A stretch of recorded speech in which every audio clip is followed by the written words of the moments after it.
Hello friends, welcome to Manmarzi study classes. आज हम respiration in organism पढ़ेंगे, जो कि क्लास 7th साइंस एनसीईआरटी का चैप्टर 10th है। लास्ट चैप्टर हमने सॉइल कवर किया हुआ था प्रीवियस चैप्टर का। तो हमारा जो पढ़ने का तरीका है वो सबसे पहले ये है कि चैप्टर का नाम पढ़ना, कि what is the name of the chapter. After that what is the heading in this chapter, heading सब हेडिंग। तो अल्टीमेटली हमें पर्पज पता होना चाहिए कि चैप्टर हम क्यों पढ़ने जा रहे हैं और इस चैप्टर से हम सीखने क्या वाले हैं। तो चैप्टर का नाम है दो पार्ट में है, जैसे कि रेस्पिरेशन और ऑर्गेनिज्म। तो ऑर्गेनिज्म का एक फंक्शन होता है और रेस्पिरेशन ही ऑर्गेनिज्म का एक फंक्शन होता है। तो अगर देखा जाए तो रेस्पिरेशन ऑर्गेनिज्म करता क्यों है, तो यही इस चैप्टर में जानेंगे, क्यों आखिर रेस्पिरेशन की ज़रूरत क्या है। और अगर रेस्पिरेशन है तो ब्रीदिंग क्या है फिर। तो मतलब ब्रीदिंग और रेस्पिरेशन दोनों क्या सेम है? अगर सेम होता तो दोनों का नाम भी सेम होता। ब्रीदिंग केवल रेस्पिरेशन होता या तो ब्रीदिंग होता। थोड़े बहुत चेंजेस हैं, इसलिए रेस्पिरेशन एंड ब्रीदिंग दो दो नाम है। ठीक है, तो रेस्पिरेशन और ब्रीदिंग का फ़ायदा क्या है और क्या लिविंग ऑर्गेनिज्म में ही होता है? तो लिविंग ऑर्गेनिज्म में ही होता है, क्यों होता है, किस लिए होता है, ये सब देखेंगे।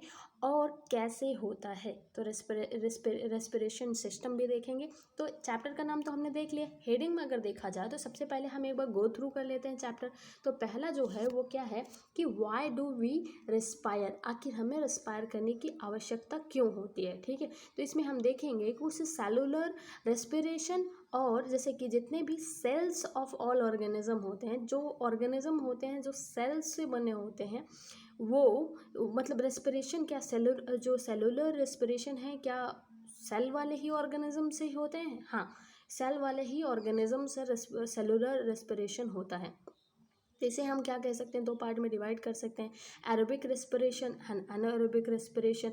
एरोबिक मतलब aerobic respiration and anaerobic respiration, obviously जो ऑक्सीजन के प्रेजेंस में रेस्पिरेशन करें और जो ऑक्सीजन के अब्सेंस में रेस्पिरेशन करें। अभी आप लोगों को डाउट हो जाएगा बहुत सारा, इसलिए हम केवल हेडिंग देख लेते हैं एक बारी, कि पता लगा यहाँ ऑक्सीजन कहाँ से आ गया, है ना।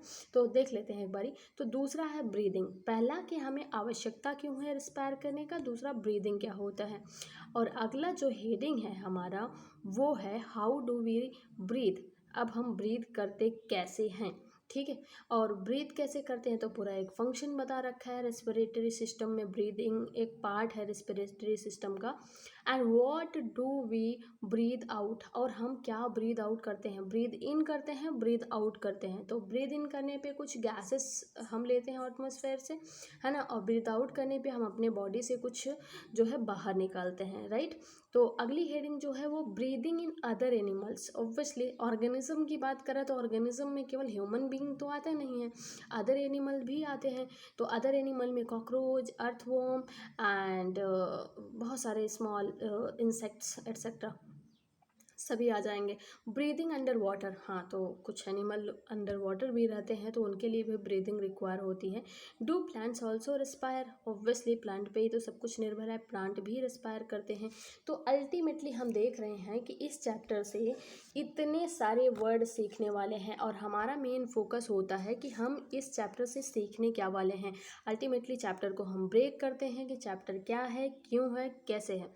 तो और चैप्टर में क्या क्या सीखने वाले हैं, तो चैप्टर अल्टीमेटली जो था वो तो हमने देख ही लिया, रेस्पिरेशन इन ऑर्गेनिज्म।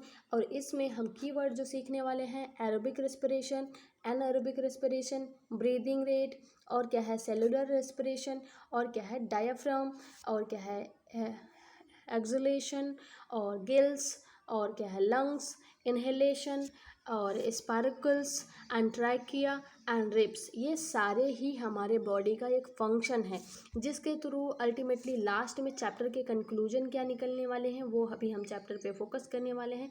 इसके पहले ज़रा हम डायग्राम से समझ लेते हैं, केवल डायग्राम बेस्ड स्टडी करेंगे कि इस चैप्टर से क्या हमें प्रॉफिट हुआ। और ये रिविजन है मात्र। रीडिंग के लिए फर्स्ट रीडिंग आपको खुद करना पड़ेगा, सेकेंड रीडिंग मतलब अल्टीमेटली रीडिंग से हमें क्या सीखने को मिला, बस वही यहाँ पे थोड़ा सा देखते हैं।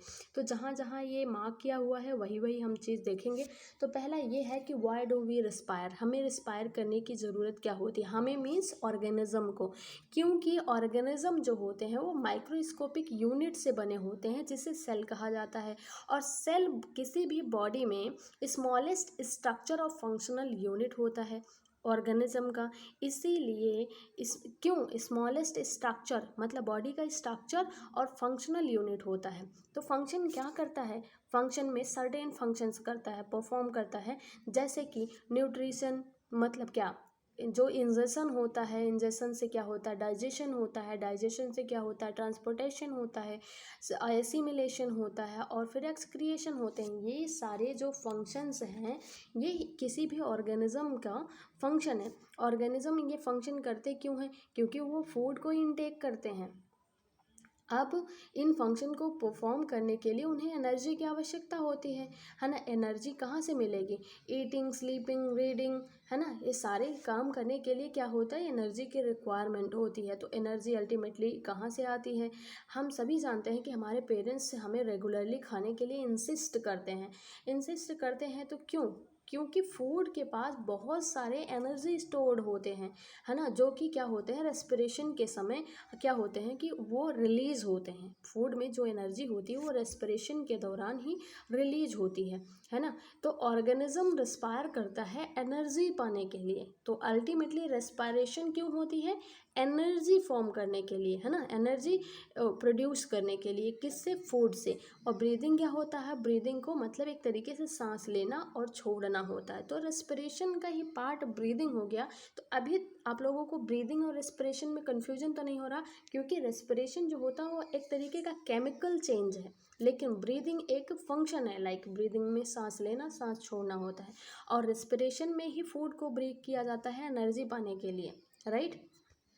तो ब्रीदिंग के दौरान क्या होता है, हम एयर को क्या करते हैं, ब्रीथ करते हैं, है ना। जब, क्योंकि हमें पता है एयर कंटेन्स ऑक्सीजन, तो एयर कंटेन्स ऑक्सीजन जो कि कार्बन डाइऑक्साइड रिच होता है। जब हम नहीं जो इनटेक करते हैं वो ऑक्सीजन रिच होता है, जो हम ब्रीथ आउट करते हैं वो क्या होता है, कार्बन डाइऑक्साइड रिच होता है। अब breathe in is transported to all parts of the body and ultimately to reach cells. अगर हम ब्रीथ इन करते हैं तो वो क्या होता है कि सारे बॉडी तक हमारे ट्रांसपोर्ट होती है ऑक्सीजन, है ना। तो ट्रांसपोर्ट होती है सारे बॉडी के मतलब अल्टीमेटली ईच सेल्स तक। अब आपको पता है कि जो ऑक्सीजन होता है इन एयर वो क्या करता है, helps in the break down of the foods. अभी आपको ये इतना बात तो पता है कि ऑक्सीजन कोई मामूली चीज़ तो नहीं है। ऑक्सीजन से ही हमें क्या होता है कि हेल्प मिलता है फूड को ब्रेक डाउन करने के लिए, और यही एक प्रोसेस है। फूड को ब्रेक डाउन करना इज अ प्रोसेस, फूड को ब्रेक डाउन करना ही प्रोसेस है। अल्टीमेटली क्या प्रोसेस है, वो break down of food in the cell, ultimately cell में ही ब्रेक होता है, क्योंकि हमारे स्मॉलेस्ट स्ट्रक्चरल यूनिट है सेल, है ना। With the release of energy is called the cellular respiration. अब सेलुलर रेस्पिरेशन मतलब ये है कि जो सेल के मतलब जो सेल होते हैं, सेल के ही द्वारा एक तरीके से फूड को ब्रेक करना सेलुलर रेस्पिरेशन कहा जाता है। इसका मतलब ये भी है कि जो ऑर्गेनिज्म सेल से बने हुए ऑर्गेनिज्म हैं उनमें अगर फूड ब्रेक होता है तो उनको सेलुलर रेस्पिरेशन कहते हैं। जी हाँ, सेल्स ऑफ ऑल ऑर्गेनिज्म जो होते हैं उनको हम सेलुलर रेस्पिरेशन कहते हैं, ठीक है। तो अगर हम देखा जाए जो फूड होता है, फूड मीन्स हम ग्लूकोज भी बोल सकते हैं, फूड को ग्लूकोज बोल सकते हैं। वो किस में टूटता है, वो ब्रेक हो जाता है कार्बन डाइऑक्साइड में, वाटर में और एनर्जी में। कैसे टूटता है, ऑक्सीजन के हेल्प से। मतलब हम ये कह सकते हैं कि ग्लूकोज जो होता है वो ब्रेक होता है carbon dioxide, water and energy में with the help of oxygen. जी हाँ, अगर मान लीजिए ब्रेक डाउन हो रहा है ग्लूकोज का, है ना, ऑक्सीजन की यूज कर ऑक्सीजन के प्रेजेंस में, तो हम इस प्रोसेस को कहते हैं एरोबिक रेस्पिरेशन। एरोबिक रेस्पिरेशन जी, अगर मान लीजिए ऑक्सीजन के प्रेजेंस में ये फूड ब्रेक नहीं हो रहा है तो ऐसे प्रोसेस को हम क्या कहेंगे, तो ऐसे प्रोसेस को हम एनएरोबिक रेस्पिरेशन कहते हैं। एनएरोबिक रेस्पिरेशन कहते हैं। एक मिनट, एनएरोबिक रेस्पिरेशन कहते हैं। तो मतलब अभी हमने देख लिया aerobic respiration and anaerobic respiration. जी नहीं, सिर्फ हमने ये दो हेडिंग नहीं देखा, हमने बल्कि ये देखा है कि सेलुलर रेस्पिरेशन क्या होता है, देन एरोबिक एंड एनएरोबिक देखा है। तो सेलुलर मतलब जितने भी सेल्स ऑफ ऑल ऑर्गेनिज्म हैं उनके अंदर वो मतलब सेलुलर रेस्पिरेशन होता है। अगर ऑक्सीजन के प्रेजेंस में फूड ब्रेक हो रहा है तो उसको एरोबिक रेस्पिरेशन कहेंगे। अगर ऑक्सीजन के अब्सेंस में रेस्पिरेशन हो रहा है तो उसे एनएरोबिक रेस्पिरेशन कहेंगे। ऑक्सीजन के प्रेजेंस में जब फूड ब्रेक होता है तो हमें कार्बन डाइऑक्साइड और वाटर और एनर्जी देता है। लेकिन अगर मान लीजिए ऑक्सीजन के अब्सेंस में फूड ब्रेक हो रहा है तो हमें क्या देगा, एल्कोहल देगा। मस्ट बी रिमेंबर, अगर ऑक्सीजन के अब्सेंस में फूड ब्रेक हो रहा है तो वो हमें alcohol, carbon dioxide and energy देगा। तो क्या होगा कि जैसे इसका बड़ा एग्जांपल है कि आप अल्कोहल मीन्स समझ रहे हैं कि अभी ईस्ट के बारे में सुना होगा, east that can survive in the absence of air, है ना, दे आर कॉल्ड द एनएरोब्स। अब देखो यहाँ पे आपको वो ऑर्गेनिज्म जो क्या होते हैं मतलब अब्सेंस ऑफ एयर में सर्वाइव करते हैं वो एनएरोब होते हैं। तो एनएरोब वर्ड जो होता है इतना बड़ा सा है, लेकिन आपका इसका डेफिनेशन थोड़ा इजी हो गया कि एनएरोब्स होते क्या ultimately, they get energy through the anaerobic respiration. तो कहाँ से इनको एनर्जी मिलती है, एनएरोबिक रेस्पिरेशन से। तो क्योंकि ये अब्सेंस क्या कहते हैं, अब्सेंस ऑफ ऑक्सीजन ग्लूकोज को ब्रेक करते हैं किसमें, अल्कोहल और कार्बन डाइऑक्साइड में। और क्या करते हैं, मिलता क्या है, कार्बन डाइ मतलब जब भी ब्रेक होता है तो अल्कोहल मिलता है जिसमें कार्बन डाइऑक्साइड और एनर्जी मिलती है हमको, है ना। अब देखिए दो प्रकार से तो हो गया, मतलब ऑक्सीजन का यूज हो गया, ऑक्सीजन का यूज करके हम फूड को ब्रेक करते हैं तो एरोबिक होता है, ऑक्सीजन का अब्सेंस में अगर करते हैं तो अनएरोबिक हो गया। लेकिन जो मसल्स होते हैं हमारे muscle cells can also respire anaerobically. Human being में भी मसल सेल्स जो होते हैं वो भी रेस्पायर क्या करते हैं, एनएरोबिकली। कैसे भाई, anaerobic respiration takes place in the muscle cells to fulfill the demand of the energy। जब हमारे बॉडी में जब ऑक्सीजन की कमी हो जाती है तो हमारा मसल जो होता है वो क्या करता है, एनएरोबिकली रेस्पिरेशन कर लेता है, और जिसकी वजह से क्या होता है कि जो ग्लूकोज होता है, जो फूड होता है वो ब्रेक हो जाता है ऑक्सीजन के एब्सेंस में, किसमें, लैक्टिक एसिड में, लैक्टिक एसिड और किसमें, एनर्जी प्रोवाइड कर देता है, जिसकी वजह से हमारे शरीर में मसल्स क्रैम्प होते हैं, है ना। अब देखिए मसल्स क्रैम्प्स क्यों होते हैं, क्योंकि जब हमारे बॉडी में ऑक्सीजन की कमी होती है जिसकी वजह से हमारा मसल सेल्स क्या करता है कि एनएरोबिकली रेस्पायर कर लेता है, जिसकी वजह से हमें लैक्टिक एसिड प्राप्त होता है, लैक्टिक एसिड प्रोड्यूस होता है और एनर्जी प्रोड्यूस होती है और मसल्स क्रैम्प स्टार्ट हो जाता है। और मसल्स क्रैम्प जब होते हैं तो उसके लिए क्या होता है कि partially break down of glucose, क्या होता है, ग्लूकोज प्रोड्यूसेस लैक्टिक एसिड और accumulation of lactic acid causes muscles cramp.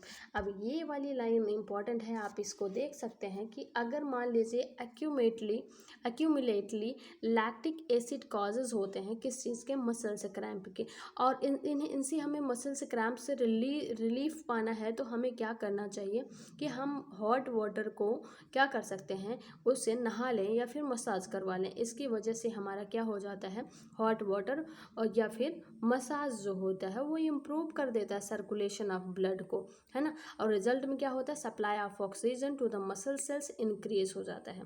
अब increase in supply of oxygen क्या हो जाता है, result in the complete break down of the lactic acid into the carbon dioxide and water.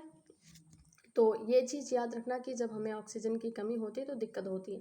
तो why do we respire, अभी तो आपको बात समझ में आ गई होगी, एरोबिक रेस्पिरेशन समझ आ गया होगा, एनारोबिक रेस्पिरेशन समझ में आ गया होगा और एरोब समझ में आ गया होगा।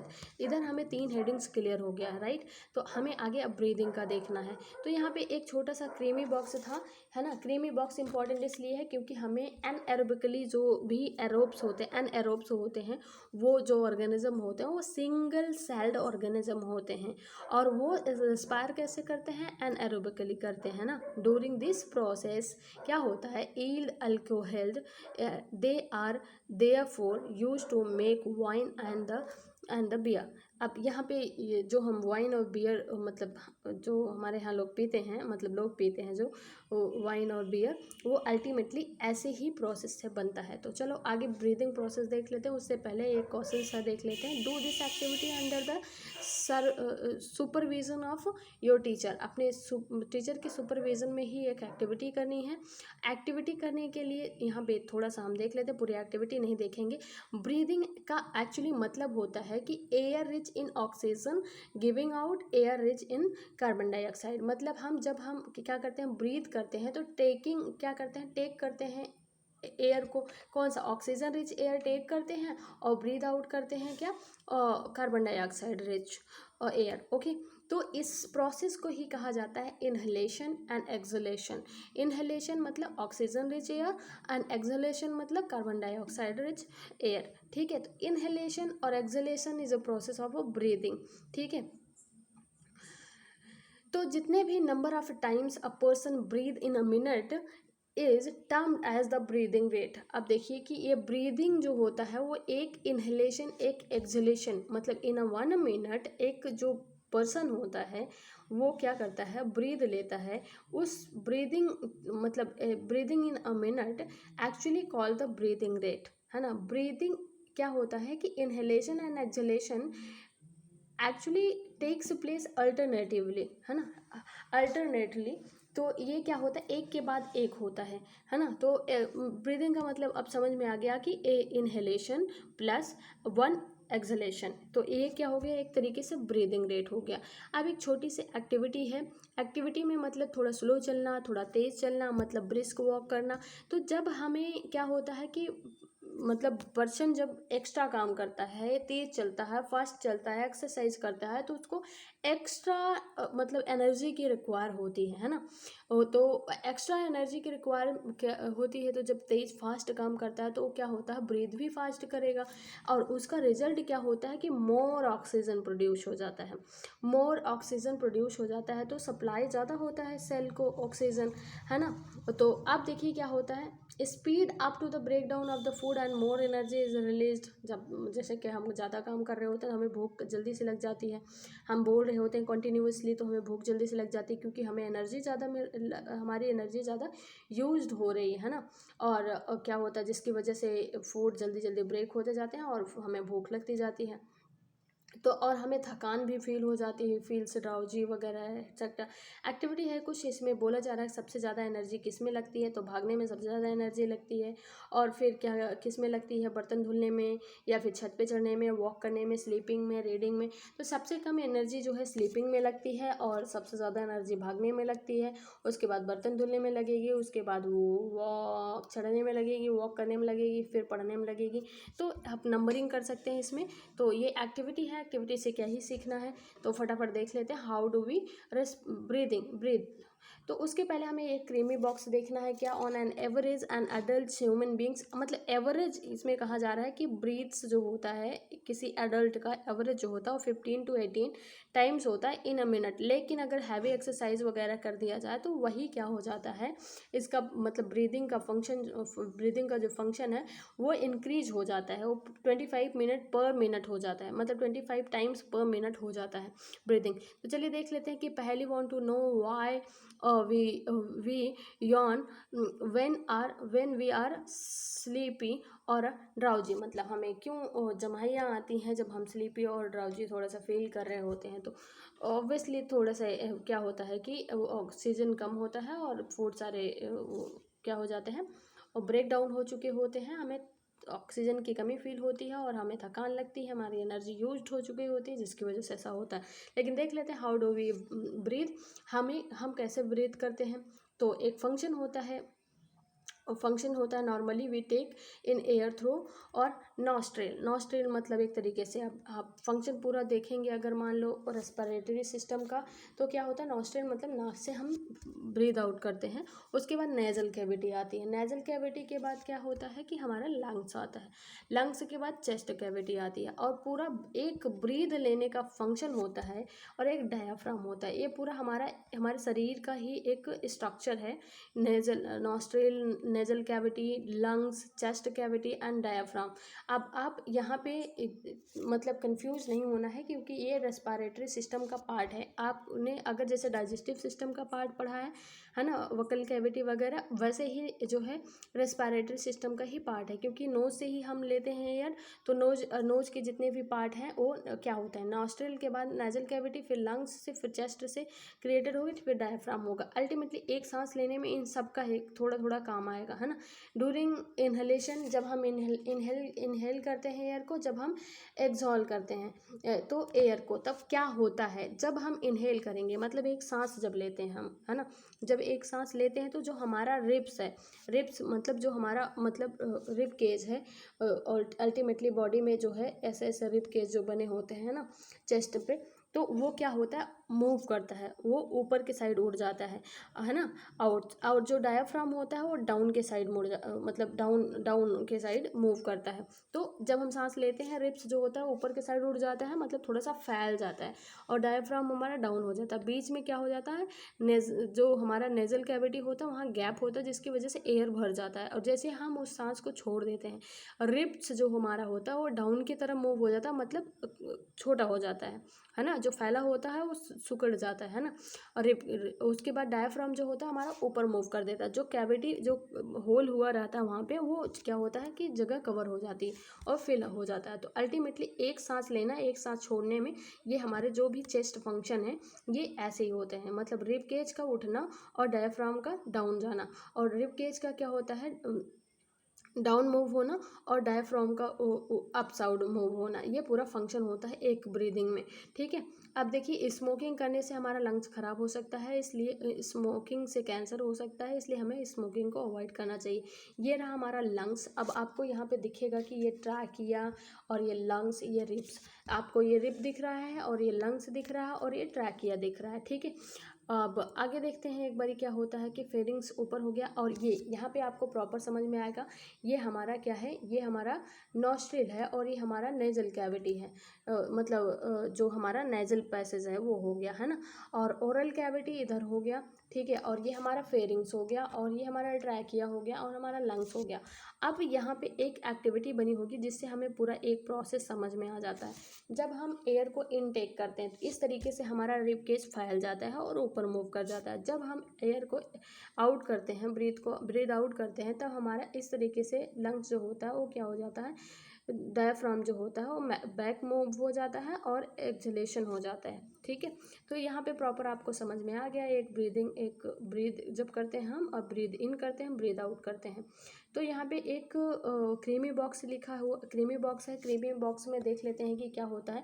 Air around us have the various type of the unwanted particles. भाई एयर हमारे आसपास इन्वायरमेंट हमेशा ज़रूरी नहीं है कि प्योर ही हो, such as the smoke, dust and pollen etc. When we inhale, the particles get the trapped in the hair presents in our nasal cavity. nasal cavity में जो बाल होते हैं, जो हेयर होते हैं, वो कितना हमारे लिए सेफ्टी मतलब हेल्पफुल होते हैं।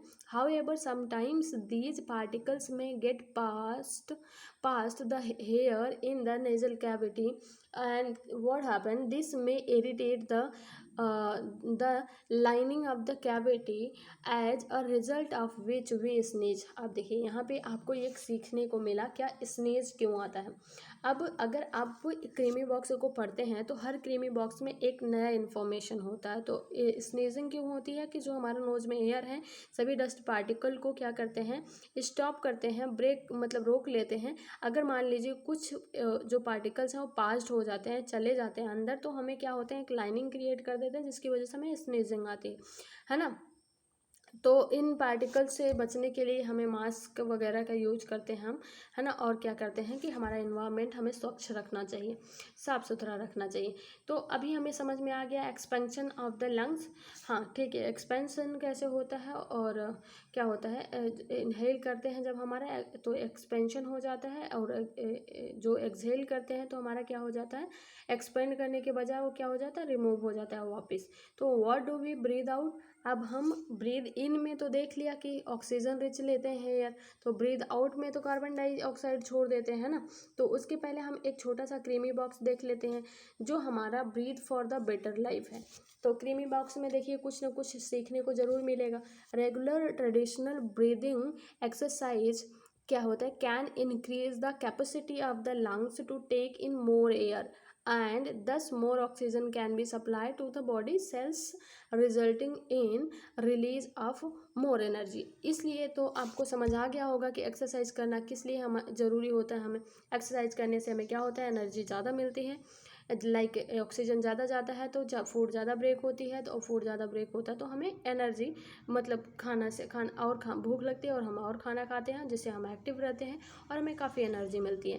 तो यहाँ पे एक एक्टिविटी है। एक्टिविटी क्या है कि एक मतलब जो है सिलेंडर लेना है और क्लीन टेस्ट ट्यूब लेना है जिसके थ्रू मतलब पूरा प्लास्टिक बॉटल को लेकर के पूरा एक्टिविटी एक तरीके से हमारे चेस्ट का किया गया है। चेस्ट मतलब लंग्स का किया गया है, किस तरीके से लंग्स वर्क करता है, राइट।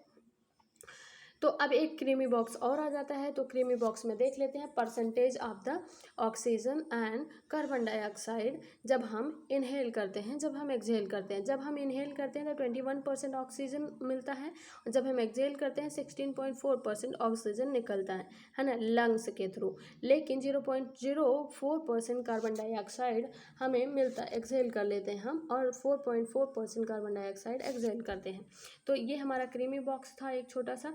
और क्रीमी बॉक्स से पहले इफेक्ट ऑफ द जो exhaled air on lime water. Lime water आपको पता होगा कि जब भी क्या होता है कि लाइम वाटर जो होता है, लाइम वाटर अगर कार्बन डाइऑक्साइड से पास किया जाता है तो वो थोड़ा सा क्रीमी हो जाता है ना। तो हमारे जब हम एयर मतलब एक्सहेल करते हैं, इनहेल नहीं करते हैं, एक्सहेल करते हैं, तो हमें क्या होता है, कार्बन डाइऑक्साइड निकलता है। तो जब स्ट्रॉ लोगे आप लाइम में फूकोगे तो आपका जो एयर निकलेगा तो उस एयर में कार्बन डाइऑक्साइड होता है, और अगर क्रीमी हो जाता है समझ जाना कि एयर में क्या है, कार्बन डाइऑक्साइड है। Boojho want to know if cockroach and snails, fish, earthworm and the mosquito also have lungs. अब बूझो के माइंड में थोड़ा सा क्या आता है कि एक खुरापात आती है कि भाई अदर एनिमल्स जो इस टाइप के एनिमल्स होते हैं उनमें भी क्या लंग्स पाया जाता है, क्या वो भी सांस लेते हैं, क्या वो भी ब्रीद इन करते हैं। तो जी हाँ, करते हैं। तो ब्रीदिंग जो होता है इन अदर एनिमल में जितने भी स्मॉल इंसेक्ट्स होते हैं उसके उनमें क्या पाया जाता है, एक स्मॉल ओपनिंग पाया जाता है outside of its body. Body के बाहर जो है एक स्मॉल ओपनिंग पाया जाता है जो कि insects also have the similar opening. और ऐसे ओपनिंग को, जो स्मॉल ओपनिंग होता है ना, इसी ओपनिंग को क्या कहा जाता है, स्पायरकल कहा जाता है। और इस स्पायरकल के थ्रू क्या करते हैं, वो रिस्पायर कर रहे होते हैं। Insect have network of the air tubes, उसको क्या कहा जाता है, ट्रैकिया कहा जाता है। और जितने भी इंसेक्ट होते हैं उनको क्या होता है, जहाँ से एयर वो लेते हैं वो एक नेटवर्क मतलब जाल बना होता है, ऐसे ऐसे छोटे छोटे छोटे बहुत सारे होते हैं ना, तो उसको ट्रैकिया कहा जाता है, जिससे गैस एक्सचेंज होता है ना। मतलब एयर टेक करते हैं, इन टेक करते हैं एंड आउट करते हैं, है ना, ब्रीद इन ब्रीद आउट करते हैं, ठीक है। तो ऑक्सीजन रिच एयर जो होता है रसेस through the sparkles into the trachea. Sparkle से जो स्मॉल ओपनिंग होता है उससे ट्रैकिया में जाता है, ट्रैकिया ट्यूब में, और diffuses into the body tissue. After that क्या होता है, reaches every cells of the body. और उसके बाद फिर क्या होता है कि carbon dioxide forms the cells, goes into the जो ट्रैकियल ट्यूब्स होता है, उसके बाद move out through the sparkles and these air tubes और the trachea are found only in the insect. याद रखना, केवल और केवल इंसेक्ट में ही पाया जाता है, ठीक है। तो अब देखो ऐसे ही हमें कॉकरोच में देखने को मिला, तो ऐसे ही अर्थवॉर्म में भी होता है। अर्थवॉर्म जो होता है वो ब्रीथ करता है अपने स्किन के थ्रू, है ना।